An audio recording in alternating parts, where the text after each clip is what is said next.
Welcome, everybody. We have another great evening, day, or afternoon, wherever you are in the whole world. And it's my big pleasure today to have our guest, who was already introduced in the information in the front title. And I'm very glad that really today's guest is KATHLEEN BRIDE, a really wonderful harpist from the United States. And of course, that we have again the Harpist at the HARP channel. So I'm very glad that we have many people already watching us, and I hope that you will enjoy, not only hope, I am sure you will enjoy our 1 or 1.5 hour of a great interview. And I would like, as you know, we have this also broadcasted to the Czech portal Opera Plus. So I would like to introduce and also to welcome guests from the Czech Republic. Vážení a milí přátelé, já vás také zvu dneska a jsem moc velice ráda, že jste s námi na dnešní zase rozhovor s naším dnešním hostem. Tentokrát to bude harfistka amerického původu KATHLEEN BRIDE, která je významnou harfistkou a sami jste viděli v tom jejím životopisu, že je opravdu uznávaná nesmírně celosvětově, nejen jako interpretka, ale také jako pedagožka. A určitě ti, kteří ovládají angličtinu natolik, že vydrží s náma hodinu nebo hodinu a půl, nebudou litovat. Takže vás vítám a těším se, že spolu zažijeme krásnou hodinku. Welcome again, and I will bring finally our guest into the broadcast. Hello, KATHLEEN. I'm Jana. So happy that you have time today for us and that we can finally meet online after such a long time. After such a long time, yes. We've been friends for a long time when you think about it. Absolutely, yeah. But I know that we have been planning this interview already in July, and I thank you for your patience that you waited for 3 more months, but that finally we could have managed and that we can really talk about everything, about your life, about your wonderful career. And I'm really very happy that we have time today. So KATHLEEN, tell me, how are you? How is your day now in these days of pandemic, first of all? Yes, well, I'm fine. My husband is fine. The dog is fine. So that's important to me. And we pretty much stay. We don't go out. We don't go to dinner. We don't have parties. We don't have anything. We wear our masks. And the most exciting thing I do is go to the supermarket to buy food. And that's really about it. We're very low key, and I think everyone in the surrounding area is, because we're really trying to stamp this out. It's a terrible, terrible curse. Absolutely. Yeah, but at least we can keep in contact. We have this technology, so at least this helps us somehow not to feel totally locked down. Even some of the countries, at least our country, is now probably getting locked down very soon if it will not be better. So we are starting to be at the same situation as we were in the springtime, and I think that at least this can help us still to be connected and to have feeling that we are not alone at home. So I'm proud to see you, then I can see you here. And KATHLEEN, before I will ask you first question, I must tell you, or maybe it is already a question, how do you do it that you look the same all the time? I know you. You must have some elixir of the youth. You have just tell us the secret. I don't. No, I look in the mirror every day and say, ooh. No, I'll hear a wrinkle there, but it doesn't make any difference, you know. No, you are like princess. You always have been, and I just admire you for everything, how you are, and so on. So, and I really thank you so much for being with us. I'm so glad. Well, I stopped counting my birthdays when I turned 35, so I just don't even think about them anymore. They're gone. No, that's why I'm asking you. You have to have some elixir of the youth. I wish I did, but I don't. But Kathleen, are you coming from the musical family, or you are just? No, I'm not coming from a musical family at all, which is a little odd. Neither of my parents were musicians. They enjoyed music and encouraged musical study, but my older brother played the piano, and I was fascinated with the piano. I thought it was the most wonderful thing in the whole wide world. But I didn't read music. I was only 5. He was 7, and he was allowed to take lessons, which I don't think he was that crazy about. So he didn't practice very much, and so he would practice his little lesson, and I was lurking around the corner, literally watching what he was doing, and then he would run out to play baseball with his friends, and I would sit down at the piano and play what he had just practiced. I didn't read music, but apparently I had a decent enough ear to enable me to do this. Well, one day, this has been going on for quite a while. One day he came flying back into the house. He heard his music being played. And said, "You can't play that. That's my music." And I said, "Well, that's the way it is, kid." So he quit the piano. But before he quit the piano, we were living in the state of Rhode Island, and for 4 years. And my mother had gone to a Sunday musicale in the town. There were a lot of musicians who lived in our little town, and someone played the harp. And she thought, perfect. That is perfect for my daughter. So I remember her coming home and saying, "Would you like to play the harp?" And I said, "Sure." I didn't even know what a harp was. So she took me to my first lesson with a woman whose name was Mary Freeman. Her married name is Mary Freeman Kay. And she started to teach me, and I was 6, I think. She had to teach me to read music. And I stayed with her for 4 years, and then we moved back to New Jersey. It's exciting to hear this, because you were saying that you were playing for the piano, but as now I can hear, you have not known how to read the music. So you were just copying what you heard before by your brother. By the ears. It's all by ear. Apparently I had a good ear as a child, and and so it made him very angry. He was not a happy camper when I did that, but that's the way it is. And then I took up the harp, and I left the piano in the dust. I'm not a pianist. As my students will tell you, I stagger through the harp accompaniment to the Debussy dances, which is one of the easiest ones you can play. But I don't practice it. I don't own a piano, and I just sit down and help them through it. I would never attempt something like the Ravel Introduction and Allegro, because it has too many flats in it.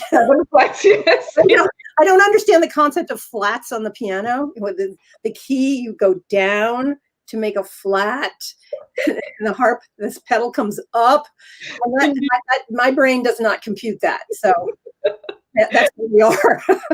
When I try to play the piano, when there is any flats or sharps, I'm pushing the pedal, I'm just, exactly. I'm so used to it. So I know absolutely what you are talking about. So you started the harp when you were 6 years old.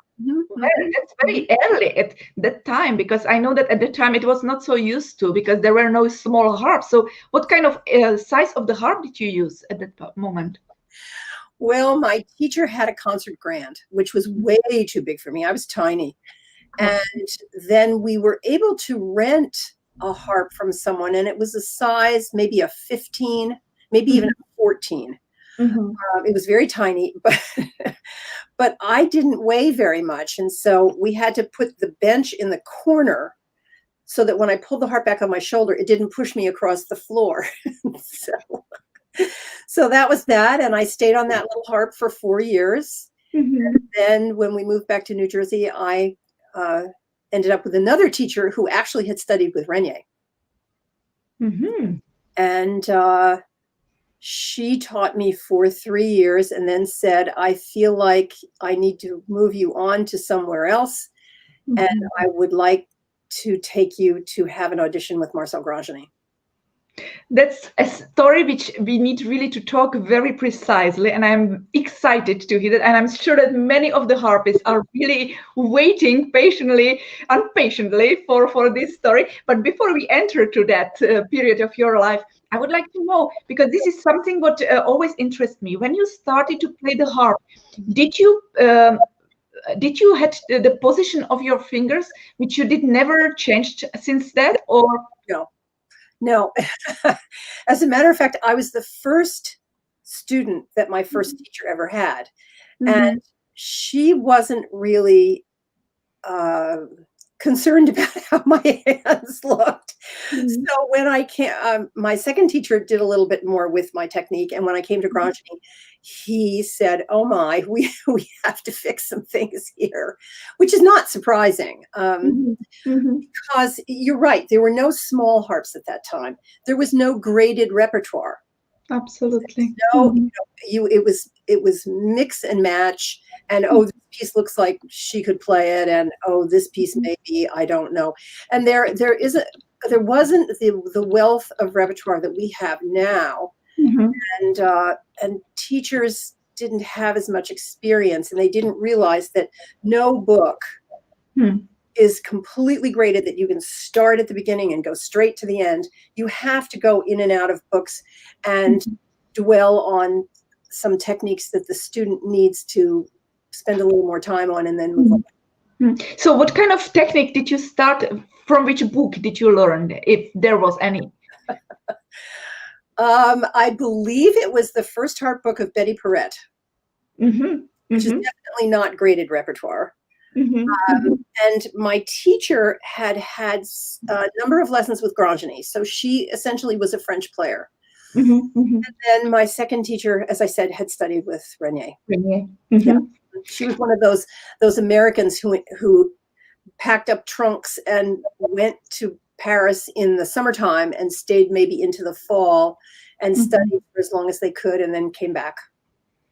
This was the excitement of, I think that it's a little maybe missing. Maybe I'm wrong, maybe I'm mistaken, but I think that in these days, the people are not so much enjoying these possibilities, which they have much bigger than in the past. And that's maybe the reason, because in the past, everything they were so proud and so honored that they could have had this chance to study with these people. Absolutely. Yeah. And it was really, it was a wonderful time. There were a lot of good harpists around, but there are even more good harpists around now. There are many, as you are one of them.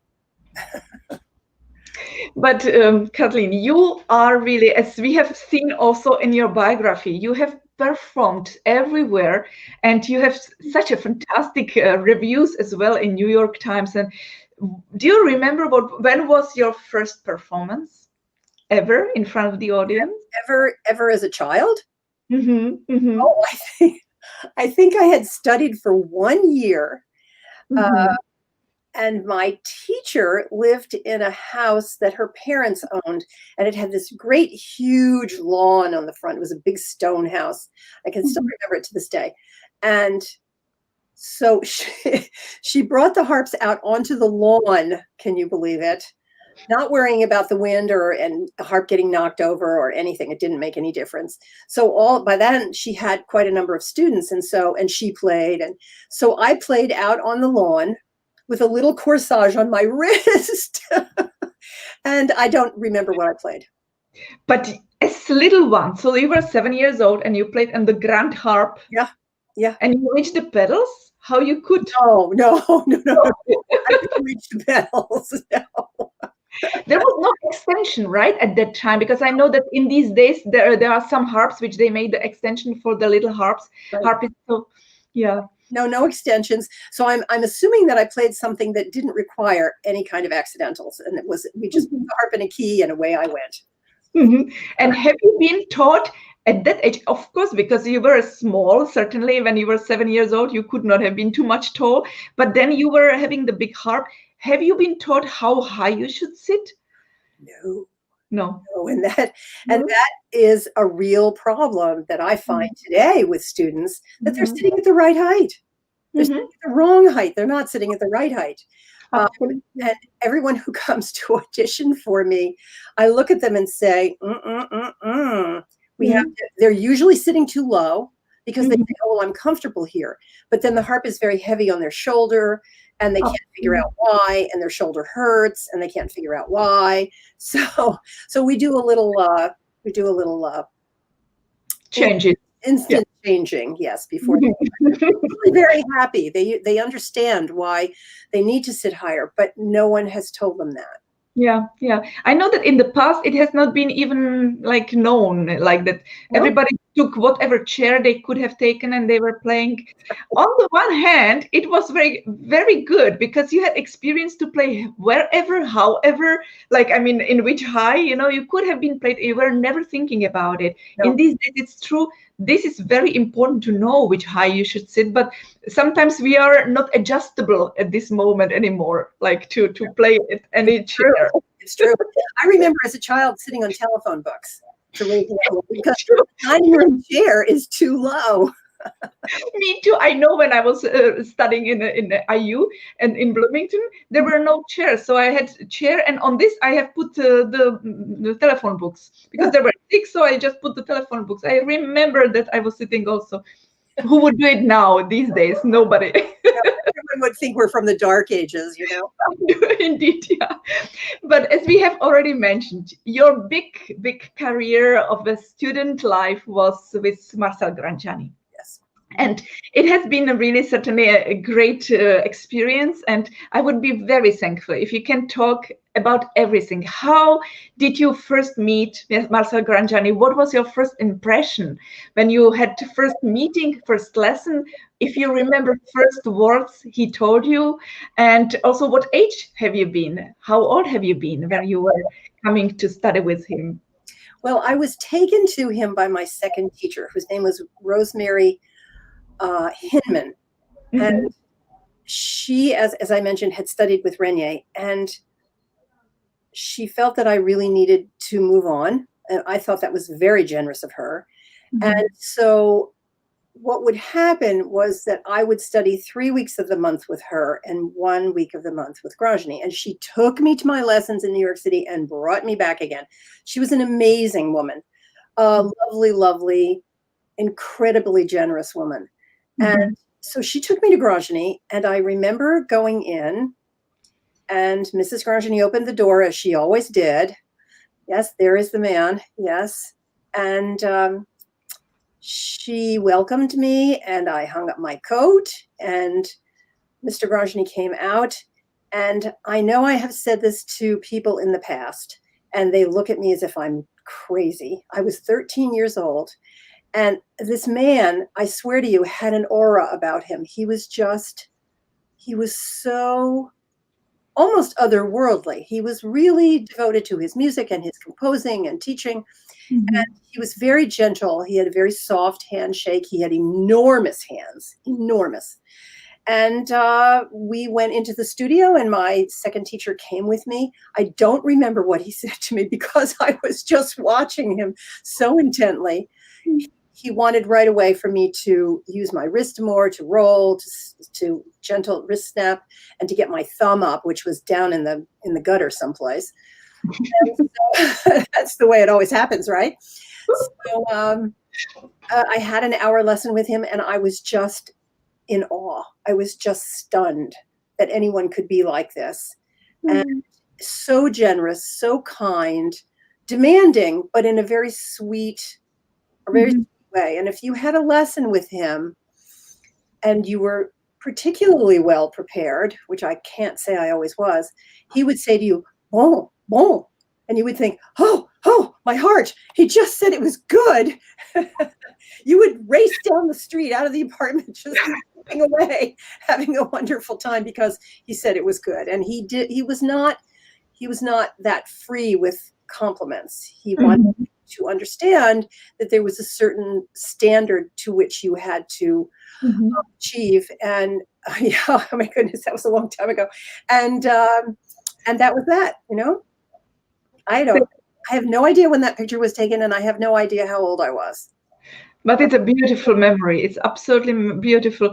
And I know that actually what you said about him, it must have been really true, because all of the people, everybody who were ever talking about Maestro Grangiani, they were saying the same things. Yeah. Very generous person, and really something absolutely unbelievable around him, like the aura, what you said.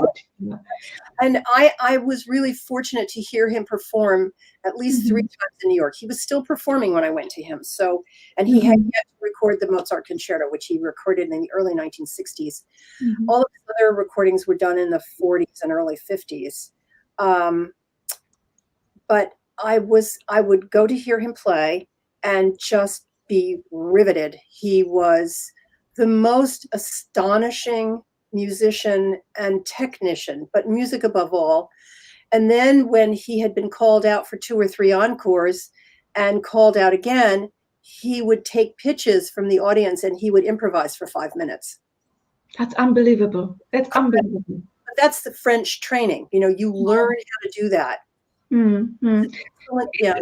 It's a pity actually that in these days we don't have this training as a natural way from, at school. But there is not so many people who can do that. So it's also the question. He was certainly a genius. So he must have had also a perfect pitch, right? Yes, he did. And the interesting thing about the students today, he went into the conservatoire when he was 9, and immediately theory, counterpoint, ear training. But he had been studying ear training with his cousin Juliet, who also taught the conservatoire. So here you had someone who, from a very early age, was deeply immersed in music, because at that point in time, they didn't care that you didn't have a math class or a history class or a chemistry class. They didn't care. It was really a matter of immersing this student in what was to become their lifetime. Yeah, indeed. And so by the time he started improvising in these recitals, he was so thoroughly grounded in theory. He was so thoroughly grounded in what he and his instrument could do together that it was really something. He reminds me, he also played the organ, and he reminds me of the trained organists in the French Conservatoire tradition, that they always, in playing Sunday Mass, they always improvise, and very often they will improvise the recessional. That's absolutely wonderful that you mentioned that, because you have recorded a CD where you have also a piece by Marcel Grangiani for harp and the organ. And I will be very pleased now to introduce this little sample of this great aria for the harp, which is of course played by our guest KATHLEEN Bride. And you can introduce your colleague who was playing with you on the organ, please, if you are so kind. Oh yes, my dear friend and colleague and a recital partner for 19 years, John Gillock, was an American organist who's now living in Paris. We knew each other sort of post-Juilliard years, and at one point in time, he said to me, we should really work together. Maybe we should find out, because I'd never played with him before, and we should try to do this. So he had heard me play the Arya, and he was a wonderful sight reader. And so he came. I was teaching at Manhattan School at that point in time. He came and we said, let's run through the Arya and see if this works. Let's see if we have huge differentiation of ideas and we just don't like doing this. So we played through it, and it was almost perfect, I have to say. I mean, he's very insightful and very thoughtful and very musical. And so we just laughed at the end of it and said, well, I think this is going to work. So it works. And you can now see, and you can be sure that you can convince this by this music. So enjoy Arya by Marcel Grangiani.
Unfortunately, we cannot have more, but I will still put this music below our speech now so that you can still hear more afterwards.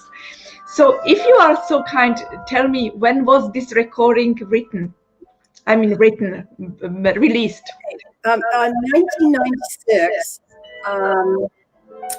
And we decided that it should contain harp and organ solo, a harp solo.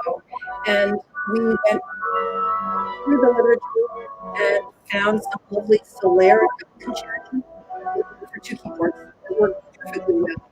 And then there's a piece on here of Louis White. And Louis White was a friend of ours, and he was a composer and a singer in New York City. And he wrote us a 5-movement suite that's almost a half-hour long. So we put 2 movements of that on. It's really quite something. That's fantastic. So it's not only Baroque music, right, on the CD? No. Louis White and the Gronge and Handel and Solar as well. Something of Tournemire. So very French. And so I'm Gronge. So there we are.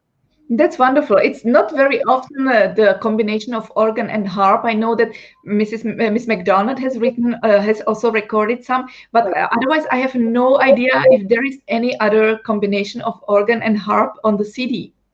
It's really very. I think so. It's it's a difficult combination because you have to have an organist who is really sensitive to registrations. Yes. Most organists want to play loud and louder because they can. But John Gillick is very, very sensitive to keeping the balance between the instruments. And of course for the engineer, it has to be also difficult to make the balance between the 2 instruments as well. Absolutely. Yeah. It takes a really fine engineer to do this. Yeah. It's very nice. And what other recordings do you have? I have a couple of vinyl recordings, believe it or not. I worked with the Juilliard Ensemble of Contemporary Music, and we did 2 recordings of the music of Luciano Berio. So are you old? Because you are also very active as a transcriber, right? You do arrangements and yes. So what kind of music you like the best to arrange for the harp? From which kind of period? Oh, that's a good question. I don't know. I think anything that works for the instrument, anything that, and a lot of keyboard stuff doesn't work for the instrument. It just doesn't. And so I'm game for almost anything. And because I have here to show a little of that stuff of your music, which has been published as well. So it's mostly the Grangiani music as well. Right, but the Au Bien Aimé, the vocal piece, and the Trésor d'Orphée, the Courant de Francisque, was transcribed by Jane Weidensoul, and the Au Bien Aimé was written for her. And the Arya in classic style, I revised it and arranged it. Really revised it because Gronge had written it for harp and organ, and then there's my Fiorella sonata, and Gronge did the Marguerite at the spinning wheel. He did an arrangement of it. Jane Weidensoul's songs and carols for 2, her scientific practice, and her CPE Bach sonata, which is very famous, and so the Gronge Arya in classic style, he did the organ and harp position, and then decided he wanted to have an arrangement for string quartet. So he wrote the quartet parts. And then at some point in time, he arranged it for 3 harps. And we think it was for the Juilliard Ensemble concert of years ago. But he never published it. And he forgot completely that he had it. So I ended up getting a copy of it from Lucian Thompson, who was a student and a harpist in New York City, and someone who's written wonderful children's books. And so I thought, well, this is silly. This really needs to be published. So I published it through my company, Willow Hall Press, which was Jane Weidensoul's company. And So it's available. I mean, it's really wonderful. The first harp is exactly the part that the harpist knows and loves and plays. That's fantastic. Yeah, it's really great. It really is wonderful, and it goes together pretty well. It's so wonderful. So one of those in which where it is. Here it is not. It's on the other part. It's here probably. Yeah, it is here for 3 harps. Yeah, right. So the harp 2, harp 3, and then the harp 1 is exactly as it's printed. That's fantastic. I must tell you that I have never played the Arya since now last Sunday. It was the first time I performed it by myself as well. And it was, I said, like, when you sent me the recording, I said, like, this is unbelievable, because I just recently played it a few days ago. So I so much enjoyed this piece, honestly. And I played it with organ as well for the first time in my life, to play in the duo with the organ. And it's a really beautiful piece. It's absolutely, it's, and do you know when he has composed this, Marcel Grangiani? Yes, in the early 1940s, I believe. He was, if I sneak a peek at the liner notes, I can tell you, but I can't tell you offhand. He was teaching a French student, a French young man who came to him in the summertime to study harp and to study theory and composition. So he wrote out this little tune, dee da da dee da da da da, and had the student harmonize it. And so when the studies were done, he went back to the piece and said, well, I kind of like that tune, so I think I'm going to harmonize it myself and extend it, make it basically with a variation for harp and then the organ and harp go back and forth. So he did that. So it's been around for a while. I'm sorry that I have forgotten to show the link where you can, of course, listen to the whole aria, which is performed by Kathleen Bride. I'm sorry, because I have prepared it, but I was so like focused on the listening that I forgot to put it there. But with all other recordings, I will already put the YouTube link right away, so you can pass it, you can copy it, and you can pass it to your browser. So Kathleen, tell me also about Grangiani. One more thing. What he wanted you to play first when you started to play with him, study with him? Well, let's see now. I was playing some Naderman sonatinas. Because he was really trying to get my hands in some kind of condition. And I think almost right away, I know, he put me on the French folk songs. French folk songs, Le Bon Petit and yes. And he also put me on some little pieces from his manuscript series, which sadly no one uses anymore. And they're tricky little buzzards, and so he wanted me to do that. And then before I knew it, I was playing the Colorado Trail, and we kind of went on from there. And then the next thing I know, the Rhapsody was in front of me, and it was really kind of frightening. But you do it. But I learned a lot of his music. He wanted me to learn the Debussy Premier Arabesque so that I had the style. He was really working on sound. And he was, I hear a dog. Yeah, I'm so sorry. She was still with me in my knees, but now she wanted to go. It's okay. I understand. Mine came in, and I don't know if you saw her tail. I saw also, yeah. So he really wanted to work on sound and technique and my wrist, especially in the French folk songs. He wanted to make sure that I knew how to do a PDLT and muffle with the second finger as you went up and down, which is much harder than it sounds if you get it right. And with the left hand, and open-handed étouffées. What else did I play? Did he want you to play some exercises and studies, or he was more concentrated on the pieces? Naderman sonatinas. And then you see, as you go through these pieces, he was writing exercises for me in the lesson. Always had to bring a manuscript book. He would sketch something off, and there it was. You went home and practiced it for as long as it took. And it really worked. I mean, it was really, he honed in on the individual students' weaknesses and things that needed to be just cleaned up a little bit and strengthened. And so, we're going to talk about the book in a minute, maybe, but that's the basis for the book is all of these exercises that so many people had. And he was also, I had finished with him at this point, but he was working on his Bach etude book. And he used the Bach etudes with students. He used a couple of them because they were still in manuscript form. He used a couple of them with me. And, that's exactly what I wanted to ask, if you have collected all these exercises he's written, because this is so unique and such a treasure. Because as you said now, you mentioned it, I wanted later, but there is going to be a book, and the book, it's this one. It's the Master of the French Harp School. Is that already published, or is it going to be published? It's going to be published. It has just come back from my readers, who have given me some wonderful suggestions, and now I have to incorporate some of those, and then I try to get it published.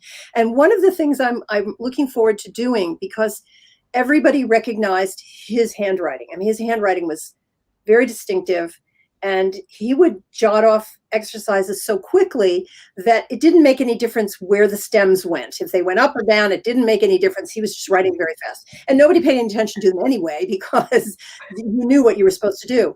So I want to include some of the exercises that are in his own handwriting, because everyone will say, I did this, or I need to do this, which I think is something that really has to be done. And it also will teach students, because the book is going to be for teachers and students. It will teach students that they really need to learn how to read manuscript. Because, these days, you're probably the same way. You put a piece of manuscript in front of a student and they almost have a heart attack. I can't read this. Of course you can. It's music. You're going to read it. It's really simple. It's all the exercise, exactly, which they have to be jumped into. They have to just try to do that. Yeah, indeed. And everything he wrote was in manuscript form. There were no Xerox machines. There was no such animal in the Dark Ages, of course. And, when he had finished a piece that he wanted to, he didn't sell them very often. He gave them to students, and you paid for the copy cost. And they were usually on huge paper, 11 by 13 or 11 by 14. And there was no way to get these copied. So he went down to 57th Street across from Carnegie Hall. There was a company called Circle Blue. And Circle Blue did copies of drawings for architects. So it was on huge paper. Huge paper. So he took them down there and had them copied. It was the only way to get that done in New York City. Can you believe it? Unbelievable. That's great a story to also remember. Yeah. It's fantastic. And when such a genius is teaching, he's a composer, he's a wonderful performer, a fantastic teacher as well. Did he wanted the students play his music, or it was reverse, that the students wanted to play his music? How was it done? I think it was both, but he was, of course, partial to his music because there were certain things that he wanted to teach in every piece. And if you brought him the Boieldieu concerto, he would say, no piece starts with a trill. And, because he wanted the harp to instantly grab the audience and not this, this puny little trill. That he was not a fan of that piece. That's interesting. Yeah. But I mean, other things, I learned the Pyrenees Concertstück with him, which was absolutely the most wonderful thing of my life. Because he knew Pyrenees, he understood style, he knew exactly what was going to be required. And of course, that was the era in which the French composers were writing for huge French orchestras, which nobody can hire today because there are 4 horns and 4 trombones and 4 trumpets, and nobody has the money. So, recently there's an American who is now since gone, who made a string quartet reduction of the Pyrenees and of You mean literaire, Bob Litterer? Literal, Yes, Yeah. not literal. He did 5 concertos, I think, and Indeed. what a service he did for us. That's very true. And it's really pity we miss him. Yeah, because he did a great, amazing, really help for the harp repertoire. And a very, very nice man. Yeah. Indeed, indeed. So, Oh, I what you have now, Kathleen, I will make a stop and a little break because I have a surprise for you. Oh, You know, all these videos which we have today of yours has been really prepared by a very nice girl, Elizabeth Oyeda, who is your student. she is my student. And I think that she's really your admirer. And I'm sure you will be happy to see her. Welcome, Elizabeth. Oh my God, how are you? Oh, so good. I just wanted to hop on and let the world know just what an incredible human being you are and how special you are to me, not just as a teacher, but as a person. You have been my teacher for 6 years, which is a significant portion of my life. It's true. And not only have you taught me so much about the harp and how to be inquisitive and ask myself the right questions when I have a problem so that I know, is it physical, is it mental, what do I need to do to make it better? But you've just taught me how to be a better person and how to love the harp and love my life at the same time. And I'm a better person for knowing you. And I've just loved being your student forever. So I have a question for you. If I'm allowed Yes, to ask thank you, my dear. Thank you. Well, what is your favorite memory associated with harp? Anything in your life? Concerts, teachers, anything. What's your favorite? I think looking back, I would have to say my time with Granger because he was special to me. He was my inspiration. He was such a fabulous musician. He was an all-rounded musician, even though he didn't like the works of Beethoven. I told you he would say, I do not like Beethoven so much.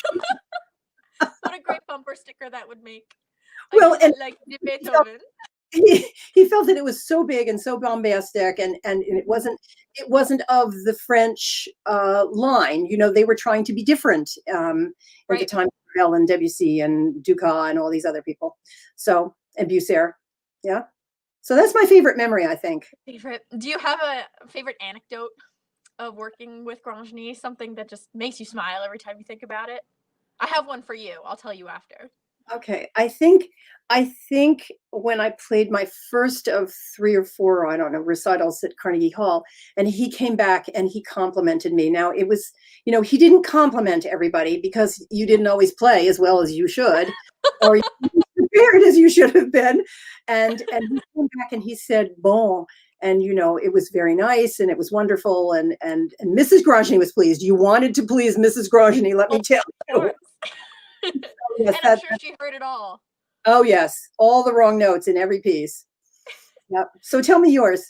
Okay. Whenever you hear something that you really enjoy in studio class, you have a little whistle. Yeah. That's a good whistle. I think it was my junior year. I had just finished learning the Granada with you, and I was so nervous to play it in front of everybody. But when I heard the little whistle, I'll carry that with me for a long time. Thank you. Well, that's beautiful. Well, anyway, the world should know how fabulous you are, not just as a teacher, but as a human being. And I've loved not just getting the experience that you bring, but also just your personality. You're a really cool person. You always will be. I admit, I confirm it's absolutely true. And I'm so happy, Elizabeth, and thankful that you could really accept my surprise invitation and that you could share all these words, because this is what I wanted you to do. And I'm so thankful for all, because really Kathleen is very special. And exactly what Kathleen is now talking about Granger, you will be talking about her. Forever. So I'm absolutely, it's so wonderful. And I'm so happy also for Kathleen to have such great students. It is a treasure also. She deserves it. So thank you, Elizabeth, to be with us. Thank you so much for to having come. me. It's wonderful to meeting you. Take care. Good luck and good wisdom. Bye-bye. Bye. Oh, that was sweet. Thank you, Jana. She's a darling. I just thought, well, who I should do. And then I said, like, well, this girl, she did such a great job. And I'm so happy that she, in the last minute, she has been available to do so. So I'm so glad that I hope I pleased you as well. Because she's my computer guru. When I have a problem, I call her and say, what am I going to do? So, yeah, it's wonderful. What a lovely surprise. Thank you so much. No, but you deserve really, and it's seen, the whole world can see how beloved you are and how much you deserve this kind of really, admiration, because you are special. And I know, even I met you only briefly always, because I was so honored that you were in the juries when I was competing in the competition. So but you were, for me, like a person who really personality. You were always such a noble lady there, and I knew that you have really the view of the harp, which I always wanted also to bring to the world, that it's really the harp. It's not harpingy, it's like really playing like a piano. Maybe it is also the explanation that you started to play the piano, that you had some kind of impression of a real instrument as a good instrument. Although I have to say, I'm a lousy pianist and I really don't like playing the piano. I know, and I can only confirm, and just to prove that really this is when you can see that lady, this beautiful lady in the red. It's Kathleen Bride there, and it's in the competition in '92. So those harpists who has been watching the interviews in the past, when I started in the spring, they have seen this picture very often. But now it's nice to see also again how many harpists were together in Israel. It's a long time ago, in '92. Yeah, in '92. Oh my goodness gracious! It's almost 30 years. Oh, don't even think about it. Don't even. No, but I only showed and proved that you look all the time the same. So really, you are absolutely magic. Really, very, very kind. I have to say that when you played in that competition, when everyone takes notes so that you can remember what the competitors did, I just put down my pen. I didn't have to make any notes because your playing was so fantastic. It was technically secure. It was so musical. You were so immersed in every piece of repertoire that you learned. It was obvious that your musicality just flowed out of you, and there were no technical glitches or any technique that you couldn't handle. It was just right there. And so I thought, oh, good, I get to listen to 15 or 20 minutes of a recital because I don't have to write anything. Or I would write in my notebook, wow. So, and still, it's 4-finger trill. I want you to teach me that before I die. Or I stop playing the harp. I have to know how to do the 4-finger trill. You probably learned that from your mother, did you? Well, I don't know how I learned it. I don't know, because I know that I had one, I don't know if it was study or if it was some piece where it was for a long time just 16th da di da di da di da di da di da di da. So I know that during that probably the hands started to stand up in that position, so that I could later on play maybe trill. But for me, it is nothing special. I'm really always surprised that the people are some kind of excited to hear it, but for me it is nothing. But as long as the people are telling something like that, then I'm starting to be nervous when I play, because I never have any problem with it. And then I said, well, maybe I should start to have problems. No. Well, you probably just said to yourself, well, I'm using 2 fingers, but I've got a whole lot more fingers available. So I'm using only 3. I'm not using the 4th. I'm using only 2, 1, 2, 1, 2, 1, 3. Yeah, I'm using only 1, 2, 1, 3. But they're only changing 1, 2, 1, 3. Yeah. But it's true that I have seen that Godefroy, I think he has used 4 fingers. Yeah, indeed. Silly man. Well, and then we also have to remember the harps were smaller, the strings were closer together, so that would have been easier to do. That's very true. It was much easier than that time, certainly, to play. But as you have also mentioned, Granger was really one of those harpists who made the harp like a sounding instrument as well. Yes, you know? That was something that was very important to him. Renier, he studied with Renier, of course. Renier always said, you must come out in front of the audience and you must impose the harp on the audience. And he, although he never really said that, he wanted to make sure that what you played from the very beginning grabbed the attention of the audience and kept them. And so that was the genesis of the Rhapsody. The Rhapsody was meant to be a concert opener. And if you tell that to students today, they think, I could never do that. I could never do that. Well, just learn how to do it. It's really very simple. You just go out and play it.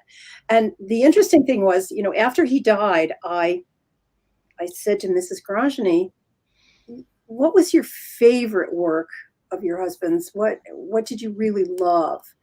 And she said, well, I think it's probably the Rhapsody, but we were newly married when he was working on the Rhapsody, and I didn't like this. And so I thought he was spending more time with the Rhapsody than he was with me. So she came to love the Rhapsody. It was really interesting. But yes, going back to your original idea. So you build a program so that you show the strength of the harp. Now, everything doesn't have to be knocked down, drag out. You're not going to play the Rhapsody and the Pièce Symphonique Renier and then some other big piece, but you mix it up.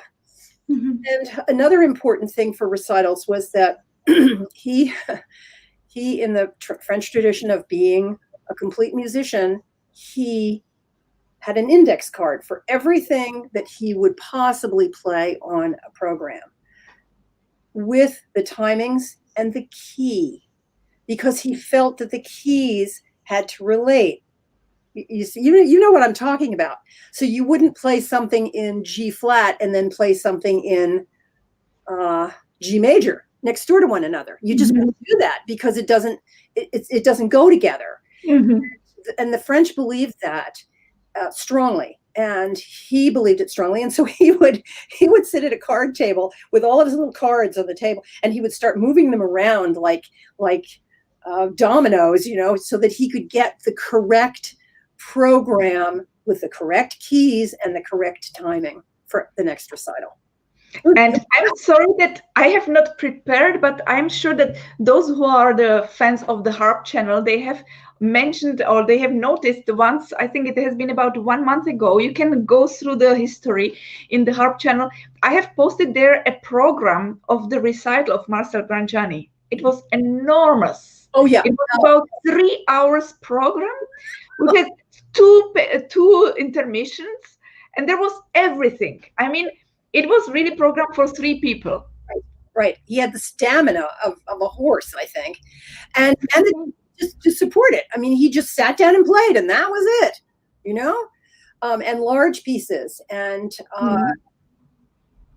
so when he did this, because when he was in France, before he made his debut in France and before he made his debut in New York City, everyone was playing what he called tiny pieces, Baroque transcriptions, Baroque transcriptions and little pieces. And he thought, this is just not the way to go, because we're competing even then against violin and cello and piano. Who wants to go with your harp program? That's stupid. So he wanted to be sure that right from the get-go, you were playing substantial music. And it's funny because the first program he gave in Paris, all of the harpists were saying, well, no one will come because nobody goes to hear harp programs. It's Tournier, said that, and Renier and whatever. And so he started putting out the idea that this is what's on the program. This is what's on the program. So they all came and they were all stunned. They just couldn't believe that he could not only play this kind of a program, but he could attract an audience. And That's I mean, you know, by playing solo recitals, some people continue today to come up to you and say, I've never been to a harp recital, or I've always wanted to play the harp. I had no idea the harp could sound like that. Absolutely.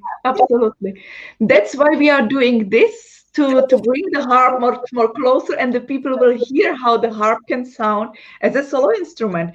And I have now a little music intermission.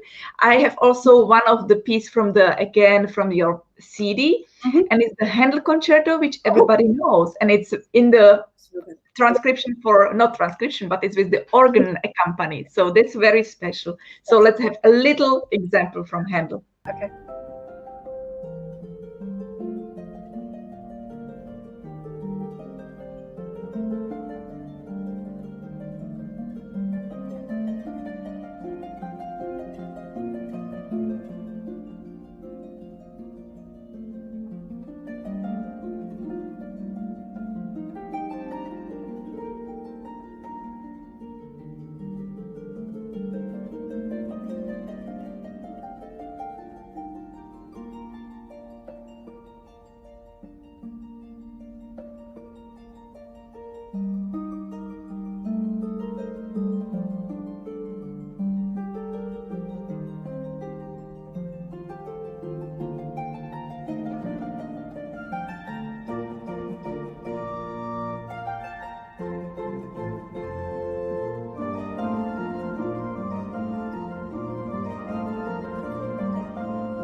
Yeah.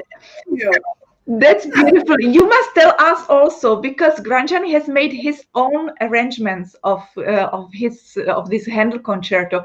Was he the one who has first thought like that, and then he wrote it, or he first written the transcription and then he was teaching the way how he has written the transcription? I think somebody brought him a copy of the manuscript. Well, the manuscript is in the British Museum, I think, but it's only 2 voices, as it would have been, because people would have just filled in the blanks. So he realized that it would be lovely to have another concerto, and so he didn't want anything to do with just 2 voices. He wanted to fill in the chords, so that, again, you impose the harp on your audience. And then he started to teach it. Now, I have, along with Jane Weidensaul, I play the ornaments differently. He was using romantic ornaments, which are really not appropriate at this point in time, but I just made them much more Baroque. And then the reviewer who writes an article doesn't say, well, that woman doesn't understand Baroque, ornamentation at all. So, but other than that, the piece is untouched, and it is always a hit, this piece, and yet students balk at learning it because it's hard.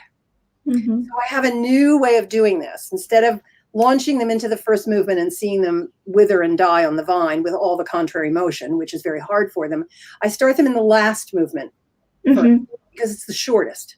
And they learn that, then they go back to the first movement and then go to the second movement because of all the fills. So, a little bit of reverse psychology, I guess. Yeah, no, but I absolutely can agree with it, because my students also know that I'm teaching them when they want to learn something by memory, that I always recommend them to teach it from backwards, not from front, but to teach it from the backwards, because they can only add the bars, but they will always know to the end much better and much safer than to play always from the beginning only. Right, exactly.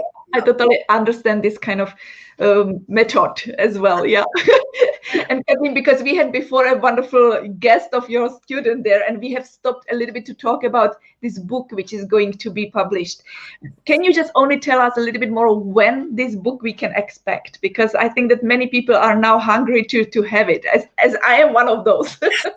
Well, I'll tell you, Jana, it has been a long haul with this because I have to, I gathered all of my exercises together and everything, every little scrap of paper that I've saved. Mm-hmm. And then I went out to my very esteemed colleagues across the world and said, you study with Mr. Gronge, you have probably kept some of your exercises.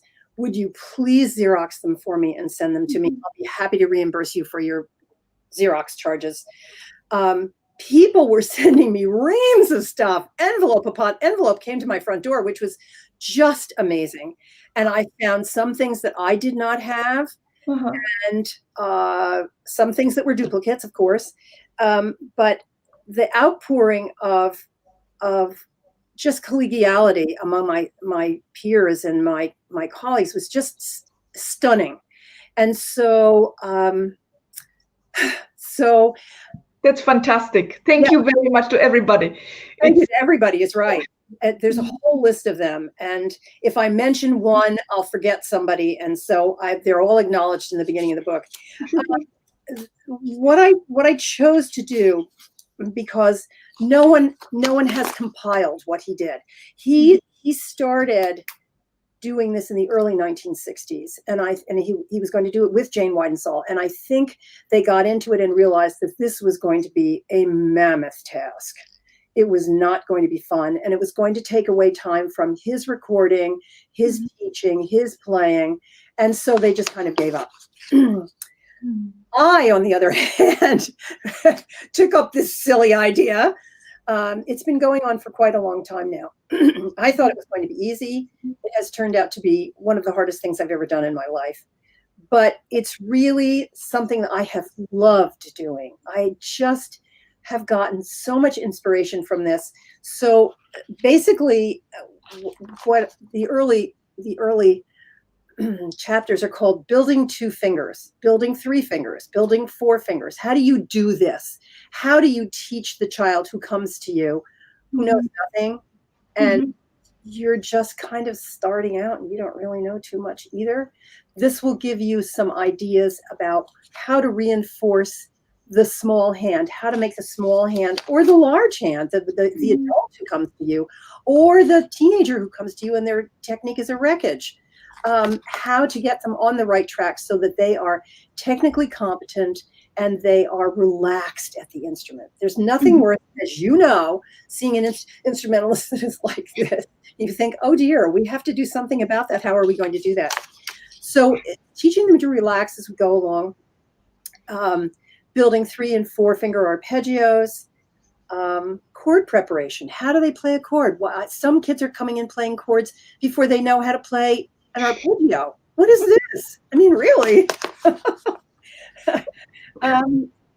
Chord preparation for 4 fingers, and then how to pivot in a large chord. How do you do this? The student who comes to you with a tiny hand and really can't play a large chord and doesn't know what to do. Building scales and octaves, and how to slide. How do you slide? I'm sure you've had students come to you who have no idea how to slide and they're terrified of doing it. How to play really nice harmonics instead of having a harmonic go thunk. Indeed. Yeah. You know, all that kind of thing, muffling, étouffée, warm-up exercises, developing his idea of the singing thumb. His idea in the 3rd page of the Rhapsody, dee da da da da da dee da da, that's the singing thumb. He wanted the melody to be in the thumb, but he also wanted the harmonic support in 2, 3, 4 to sound and support that singing thumb. But so we do that, and how to play glissandos, and how to play interlocking fingering, and then pedals and modulations, and then turns, trills, and their ages. So they're going to be about 20 chapters in the book. That's fantastic. And then there will be also these examples of the exercises he have written. That will be printed in the modern way, or it will be in his manuscripts? In his manuscript. So it's going to be really a real challenge to do this in the book. So I am having to change, I think, the person who's going to do my finale setting, but we're working on it right now. But I just have to reintegrate what my readers have given me and decide whether I need to do that, or I need to put it in another place, or I need to change my wording because I was a little obtuse. And so each page is going to say at the top what you're looking for, that you have to keep your thumbs up, that you have to articulate into the palm, that you have to use gentle wrist snap, that you have to take the repeats and change dynamics. He was big on that. You started something piano, you move to forte, you move back to mezzo piano, you move to forte, you move back to piano, so that you started to develop your sense of dynamics at the instrument, because I'm sure you know, having had students probably right now, they can play piano. Well, actually, they can play pianissimo. They have no sense of piano. And they can play fortissimo. They have no sense of forte. But they don't know how to get there. And it's really most unfortunate. We have to teach our students. This is part of learning how to play the harp. So, absolutely. Yeah, so that's the book. And so you have no idea now in which horizon of time we can expect this book to be released? Well, it's probably a year out. Okay. I think my finale person is going to scream at me when he sees what has to be done. Well, but at least we will know that it will be a present after our pandemic time. No, and you can announce it on the Harp Channel. So we will certainly have, when the pandemic is over, we will have this wonderful book and we will be able to enjoy it. Yeah. That's right. And Kathleen, because as we have already guessed, we all know that you are a wonderful teacher. When did you decide that you won't be teacher by yourself as well? Oh, that's very interesting. I decided that I wanted to teach when I was 10 years old. I have no idea why I thought I wanted to teach. And I have no idea that I actually thought I could teach. But I thought it would be a good idea. But I didn't start to teach until I was about 22. I was finished with my undergraduate and I was starting to work, go full-time to Juilliard. And so I ended up teaching in a public school system on Saturday mornings because they had a Saturday morning music program and they had harps. So I did that. And then I taught in their summer school for 6 or 8 weeks. And from then came the private students, adult and younger. And then I just was teaching my brains out and going to school and freelancing every night. Well, experience a long-term experience already. Yeah. Long-term, yeah. But have you had also the very little students, as you mentioned, how to start with the students when they are very little? Have you ever had someone? Age 6. I won't take them under 6. And I think 7 is ideal. If they have a little bit of piano background, that's great. Then I don't have to teach them to read. But it's a process. They can learn to read. But the young ones are really fun to teach because they're so malleable. They'll do exactly what you tell them to do because you form this wonderful bond with your student and they think you're wonderful and you think they're wonderful. And so they come running into their lesson every week. And as long as you keep them busy and you have some musical games and you get them up from the harp and you sing and walk and dance and clap, it's just perfect. It's wonderful. And I really miss teaching younger students because they brought excitement every day. Sunshine, right? Yeah. And they would surprise you. They would do things that you never thought they could do because they challenged themselves to do it. Yeah. And these little students, which harp did you use? Did you have your own harp and they came, or they always brought their own harp? I had a troubadour. And then got a slightly larger lever harp. And by that point in time, they were probably going to go on to a pedal harp. Whether it was a small pedal harp or not, it didn't make any difference. But and then when they went on to my pedal harp, we had to adjust the seating and adjust the feet. And but that pretty much worked out because I still have it's a Salvi Anna, and it's green, believe it or not. I love it. And that was big enough to get them through some more advanced lever repertoire and continue to build the hands and the technique, and then move them onto the pedal harp. So it worked pretty well. Can we have now again an intermission of the music? We have another video. I mean, another example from the CD, which was presented through our interview, and it's another piece for harp and organ, and it's by Soler, so another Baroque composer. And you will see a little example, but of course I will send you again now the link so you can listen afterwards the whole piece. Okay.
It's a beautiful piece.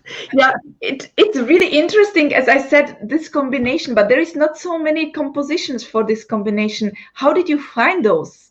Did you make arrangements, or did you find the pieces which are for maybe 2 pianos or 2 cembalos at the moment, of course, I mean, or how did you come to these pieces?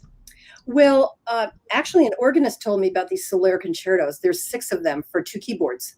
And so we kind of picked and chose what we wanted to do. We had people write us pieces. We did the Bach C minor concerto that was originally for violin and oboe, I believe. So we played that. In fact, I think there's a movement of that on this CD. So we just hunted around and found things. And as I mentioned before, the lovely Louis White sonata suite that he wrote for us is almost a half hour long, and so that that was a whole section of a recital. And then he would play some, and I would play some, and everybody would go home happy. That's great combination, absolutely. And Kathleen, you are also a chairman of the American Harp Society. Is that? No. I'm vice president of the American Harp Society board. Vice president. Okay. Foundation trustees. Foundation. We're the money people. So you are busy also with a lot of organization. Yeah. Yes, I am. And you are doing some competitions for the young students, for the young generation as well, as far as I know. Yes, we've just concluded the Ann Adams competition and the Gronge competition. They're through the foundation because the foundation awards the prize to them. And this year was particularly challenging. They're run every 2 years. It was particularly challenging because we couldn't meet in person and we couldn't rent a hall. We were supposed to go to Chicago and do it at Roosevelt University, and we couldn't do that. So with the help of some people who were really, really savvy, we did it all online, and our judges could view online and submit their judging sheets, and it was really wonderful. And the students, I think, were very grateful because they had the opportunity to play all the music that they had been learning for such a long time. And a chance to win these prizes. There were 3 Ann Adams awards and one Gronge Prize. And the Gronge Prize this year, because we hadn't given it in several years, was $5,000, and that's a lot of money for a student. Oh, Yeah. wow, that's fantastic. And the next competition is when it's going to be? Probably 2022. Mm-hmm. Yes. Mm-hmm. By that time, we hope we'll be out of this. And yeah, we all hope, yeah. And it's only for the American participants, or it can be also someone from outside the US. I don't know that. I think that I'll be proven wrong on this. I know I will. I think that anyone can enter. Mm-hmm. And mm-hmm. I will look this up and make sure and send you a note about it. But I'm not sure, so don't quote me. So I'll look that up. Yeah. It's only for students until a certain age, right? Students for the Ann Adams Award have to be enrolled in school. Mm-hmm. So their award goes directly to their school for their tuition or room and board or something. For the Gronge Prize, I believe it's 30. Mm-hmm. 30. I could be wrong, but I think it's the age of 30. Mm-hmm. So for the Adams class, who is the all-life student can do it even if they are 50s or 60s. You have to be enrolled in school, university or college. That's lovely. I might compete. I mean, nice. But it's great that it's still possible to be going on even in this time, that you can do really the online, and that it's possible to roll on. So that's really fantastic. Yeah, we were lucky to have some really talented harpists who knew what microphones to buy and give some instructions to the students, and then set it up on platforms. And the president of the foundation has 3 sons who are really technically oriented, and a husband who is technically oriented also. He's a scientist, and so she really managed this very, very well. So we were happy to give the money and have the competitions. Yeah, and it's lucky to have really good people around you. It's really very important. So absolutely, yep. Thanks to everybody who is involved in these kind of things and helping. So it's really wonderful. I have some pictures of yours which I would like to go through. There is just very, because as we all are human beings as well. We are not only people who are playing on the stage and nothing else, but we have our lives, and we are like happy people in our private lives as well. And if I can, because you are so kind to share with me your picture also with your husband. And you know who that is, don't you? You did tell me, yeah. You told me just before the broadcast that it's in our country, in Czech, in Nelahoves, and it's really a beautiful place where you were visiting there. Yes. When was it? 2016. 2016. So it's not far. It's not a long time ago. Mm-hmm. Yeah. And tell me, your husband is also a musician, or is he? No, musician at all. No, he was a businessman, and he loves music, and he was a singer, and he loves music. He supports music. He supports my students. He's really, really wonderful. It's important to have support. Yeah. Yes, absolutely. There he is, my dog. Yeah. It's wonderful. So he understands the music. Can he move your harp? Oh, yes. Oh, yeah. That's important. That's why I'm asking, because not many people are really actually realizing that we need help. You know? We need help from someone who isn't going to be stunned by how much it weighs, where the center of balance is, and then they drop it. So absolutely. And you have here also your beautiful dog. There's my sweetheart. That's my new dog.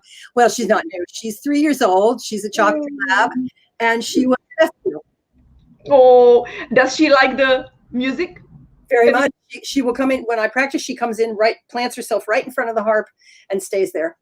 It's so cute. It's really the cutest. It's a best friend, right? Absolutely the best friend. Yes. So she's my darling. I can imagine. And here we have, this is a very interesting picture, because honestly, I was not aware of it. And you can tell us who is the gentleman next to you? The gentleman next to me in front of our Christmas tree is Bernard Gronge. He was Marcel Gronge's son. That's something special. And he's living in New York, or where he is living? In New York City and in Queens, and he is 90 years old. And he was the only son of Marcel Gronge? The only child. Mm-hmm. And he has never done the harp? He has never played the harp? He told me that his father tried to teach him, but he really was not interested. And so they dropped that idea almost right away. What a pity. What a shame. I know.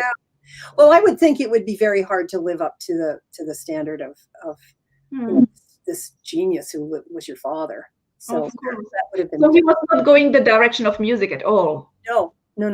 He worked for the Red Cross in New York City. He was someone who was in charge of disaster relief. So at least he's still continuing with some kind of memory of his father, right? Yes, and he still goes to harp concerts in New York City when we have concerts. But he was always at concerts. Anyone who played, he was there. So it was very special. Yeah. And does he have children? He does not have any children. He's not married. No. No. Yeah. Because it's such a, then it stops this generation of the genius. That's right. Oh my God, this is really sad. Because, And do you know where is the harp which Marcel Gronge was playing on? I believe it was with Gloria Agostini, one of his students in New York, and where it went after she died, I don't know. It was a magnificent 23. Oh, he had a gold instrument that just sang when you walked into the room. It was really extraordinary. So it was the Lion and Hilly, right? Yeah. Yeah. 23s. One was a natural and one was a gold, and the gold was his concert instrument, and it was spectacular. But it was made, it was made in the golden age of Lion and Healy's in the 1950s. Yeah, of course, yeah. And just this now remind me just a question. Do you know if in that time when he was playing, it was the harp which, like in that time, the Lion and Healy was doing the harp only as an order, or was it that he could also choose the harp? He chose that harp. He chose that harp. I don't remember when Lion and Healy started their showroom in New York City, but he chose that harp. I know he did. No, it's it would be really interesting to see that harp and to how it sounds in these days, because it must be just a gorgeous instrument. The harps faced one another in the studio. And so I would be playing in my silly way. And he would say, it needs to sound like this. And he would walk over to the gold harp, standing up, playing what he wanted to hear from me. And that was terrific. It gave you an oral picture of exactly what this was supposed to sound like. So did he give also lessons on his harps, or he has never allowed anybody to touch the instrument? You could play on the natural 23, but not on the gold. I certainly understand. You don't want coming and touching your instrument. Yeah, of course. Actually, at that time, what kind of strings did you use? Because there was no bow brown. They were gut. They were natural gut, and they came. I don't know where they were manufactured, but they came from Lion and Healy from New York. And the interesting thing is that when I first started to play the harp and the pedal harp, the strings were red, the C's were green, and the F's were purple or black. So I went into my first lesson, and he had white strings with red C's and black F's, and I almost had a heart attack. As a 13, I just looked at it and I thought, I don't know what I'm doing here. Then finally, my teacher said, oh, well, she plays a harp that's strung completely differently. So it was then he said, first of all, she needs a bigger instrument. Second of all, it's got to be strung this way. And so that was fine. My parents were very generous. They went out and found a used 23 that was spectacular. Yep. That's because I have here also a picture of you, but it's not the Lion and Healy, it's a Salvi harp. It's an Ariana, yeah. And is it your harp? It is mine, yep. So you play mostly now on Salvi, or it was just a time when you had Salvi at home? I play salvies now. There was a period of time when I had one salvie and one line and Healy, and they were so different that I finally gave up the line and Healy. It was a 30 that I had for a long time. It was very nice. And I sold that.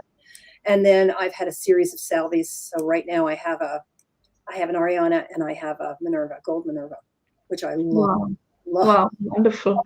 And I just now realized, because I've showed already this picture, but there is this gold harp. Maybe it is his gold harp, right? His gold harp, yes, it was. Absolutely. And that was the room in which I took my lessons. Never forget those curtains. So. It was in the Juilliard school, of course. No, it was his apartment. In his apartment. He was not teaching at school. He always taught me at home, because I had been coming to him for so long.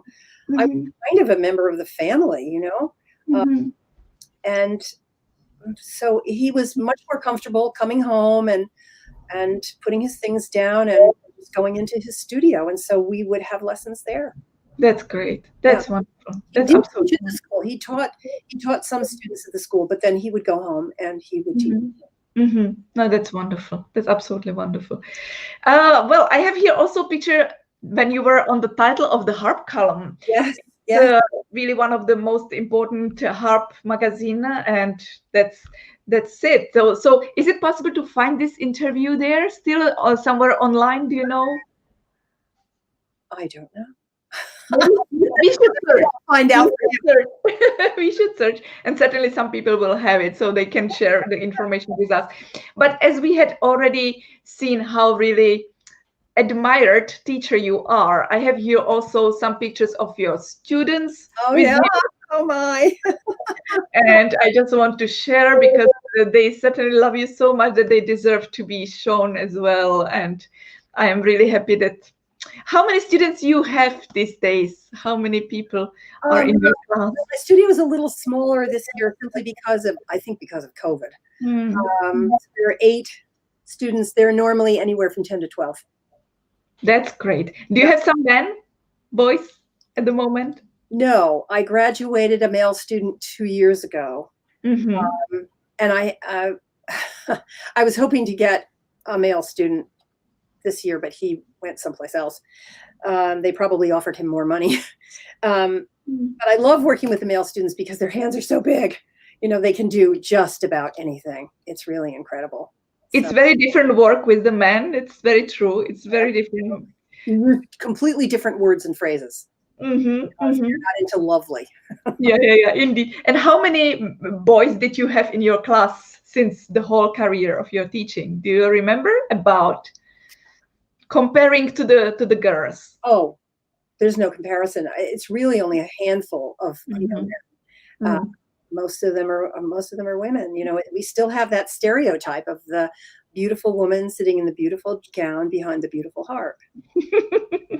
That's true. But good men can be fantastic. Yeah. Oh, as we know, some of our colleagues, they're just out of this world. That's really something very special. And I think that the people wants to hear them and see them as well, because it's something very unique for the audience as well. Yeah.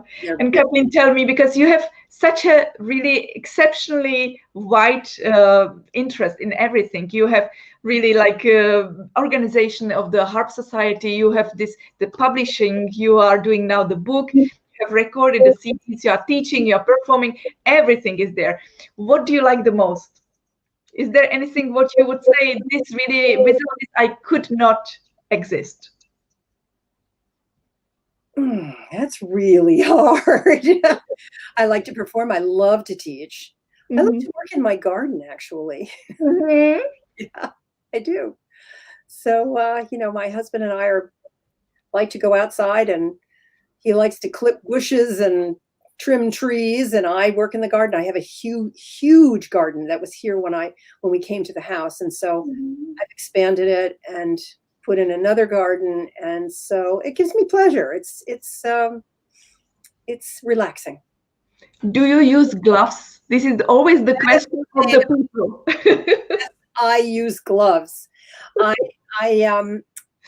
almost had a tragic accident a number of years ago. I was using a little hand clipper, and I was that was clipping grass underneath a deck.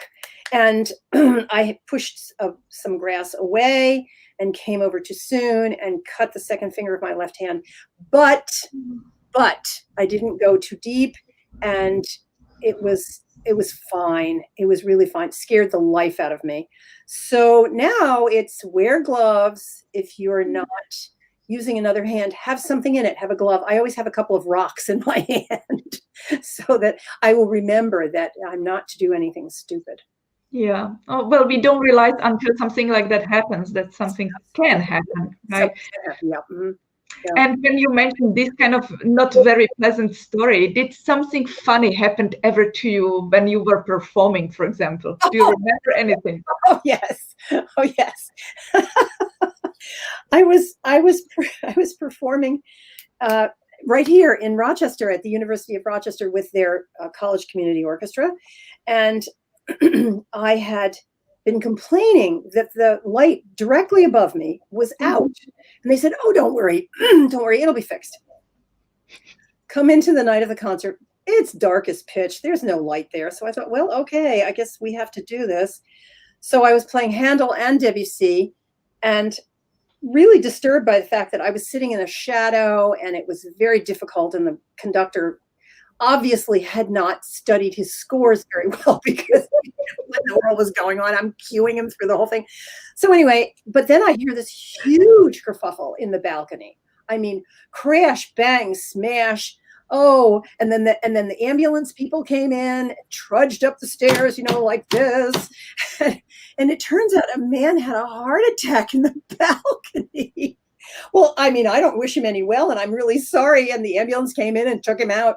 But it was just oh my goodness, noise and talking and stuff dropping, and it was just incredible.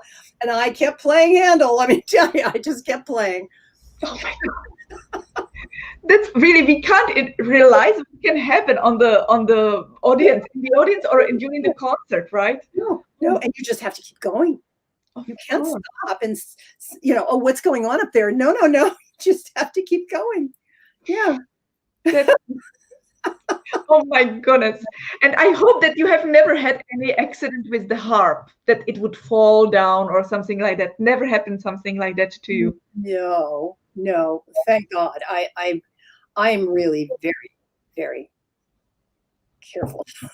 Yeah. I know people have had accidents, not of their own fault, but I've been really, really fortunate. I've never had to send a harp to be, have a new neck or a new board or anything, which pleases me no end. I mean, I'm knock on wood. My insurance, I don't need to use my insurance right now. And Kathleen, my last question, is there any dream which you would like still that comes true, or it has always been your dream and you know that it had came true? I'm going to say that my dream has come true, because I love to play. I love to teach. I love working with my colleagues. And I knew that I wanted to teach, as I said, when I was a youngster, and I've worked very hard. I mean, it wasn't handed to me, believe me. But I'm doing everything that I've ever wanted to do. I married the man I wanted to marry, and we've had a wonderful life together, and my dogs enjoy me. So I guess it's okay. I'm so happy what you are saying, because I think that we really should be thankful for everything what we have. And be happy about everything we have, even when we are not happy at that moment. It has a reason why we are not happy at that moment, but it will be always better. Yeah. Kathleen, it was so wonderful to see you and really to talk to you. Thank you for your time. Thank you for all your amazing stories. You can see there is so many comments. Marisa Robles was with us today. She was excited about everything what you were talking about, Marcel Granjani, and many people there. You have greetings. You can see it afterwards. I will send you a link. And I thanks to everybody who was with us also. And I'm sure that we will not only hear about Kathleen still, and we will see her new projects, and we will, of course, I will inform you about the new book as soon as it will be released. And certainly you can look at all the links of the videos which has not been completed now during the interview, but you certainly can find them in YouTube. And I wish you, Kathleen, really all my best from my whole heart. And I'm looking forward that we will see each other. By the way, I forgot to show you one more picture, which you might not have seen. This is... Oh, yeah, here you are with your mother, your darling mother, yes. Uh-huh. Indeed, yeah, when I got the first prize in USA. So it was wonderful. So I have such a wonderful memories on everything, and it's like yesterday, and we are still, it looks like it has been yesterday. Absolutely. That's another competition where I put my pen down and just listened. Just listened, yeah. Because it was wonderful. It was so wonderful. It was so wonderful. And I can't remember what you played in the last round. What was it? Was either Godefroy or Godefroy. Carnaval de Venice. Carnaval de Venice. Yes. And you were just hopping all over the harp, and I thought, well, it really doesn't get any better than this. So she's got to win. And everybody else felt the same way. Really. So, yeah. Thank you so much for this lovely. Thank you so much, Kathleen. And really, I'm looking forward to see you in person. Yes. Yeah. Please take care of yourself. Take everybody of yourself as well. And I'm looking forward. We will have another interview next week. It will be non-harpist again, as we were always changed. And it will be a fabulous flutist, Patrick Gallois from France. And I'm sure that everybody knows it. So I'm looking forward to see you again. And big kiss, Kathleen. Thank you very much. Take care, all of you. Bye-bye.